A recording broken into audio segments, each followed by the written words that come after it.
What is going on, guys? This is the Club of the Man 1993, for I am the man himself. And this is episode number 264 of WWE Turn Alert.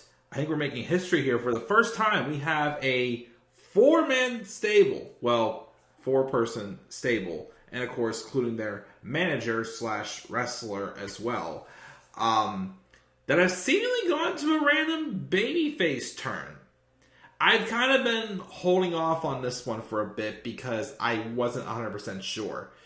So, a couple weeks ago on SmackDown, they had a Fatal 4-Way #1 contenders match for the Intercontinental title between Madcap Moss, Rey Mysterio, Karrion Kross, and Santos Escobar of Legado Del Fantasma.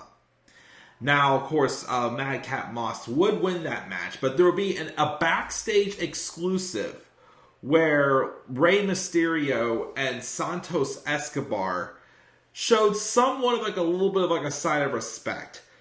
How much like, Lucha Libre and, Rey gave Santos one of his masks or something, and they seem to have gained a random mutual respect for each other. So, lately on SmackDown, the past couple weeks, Dominic's been showing up, and Santos has been, confronting him in defense for Rey, because Rey still refuses to lay his hands on his son. So Santos instead, just insulted by how Rey insults Lucha Libre. Dominic insults Lucha Libre, and with disrespect to the mask, and he basically has been a babyface. Now, I weighed on this as I wanted to see where the rest of Legado Del Fantasma stood. And last night on SmackDown, after Dominic disrespected his father making the Hall of Fame, the whole group of Legado Del Fantasma, Escobar, Joaquin Wilde, Cruz del Toro, and even Zelina Vega came out to the aid of Rey Mysterio. And they had a 6-man tag match, well, minus, of course, Zelina and minus Rhea, with the Judgment Day. So I guess Legado del Fantasma's baby faces, I think they were baby faces like their last couple months in NXT, which I wasn't watching, so I didn't do that. So we'll see how they do as baby faces. I'm interested to see again. I've always been a fan of Santos Escobar. Cruz del Toro and Joaquin Wilde, though, I still feel jobber status with them sometimes. They have improved, though. They have had a couple strong matches on SmackDown. I think they had one against Imperium, or I can't remember who it was, but it was a lot better than I thought it would be.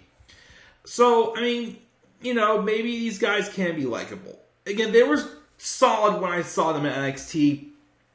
I just thought they could have done a little bit more with them than they actually did. And, they've been okay so far on the main roster, but they still need a little bit more of a direction. But maybe, my thing is maybe this face turn will be, lengthy. Maybe it could be temporary. Maybe Legado del Fantasma will shockingly turn on Rey and cost him his match with Dominic or something at WrestleMania. You never know, because you still got Zelina Vega right here. It'll be interesting to see, though, if this is long-term for Zelina Vega as a babyface. I've never really imagined what Zelina Vega would be like as a babyface, because she's always been that cunning, sneaky heel manager that she was with Andrade and Angel Garza. So I wonder how this will go. We'll have to wait and see. Could this be just a ruse and just a temporary thing, or it could be a long-term thing? Who knows? We'll see what happens. But yep, Legado del Fantasma are now baby faces for the time being. It may be temporary. What are your guys' thoughts on this face turn? Make sure you guys leave your thoughts down in the comment section below. And be sure as always to slap a like on the video. Subscribe for more content on my channel. Follow me on Twitter at the Club of the Man 93,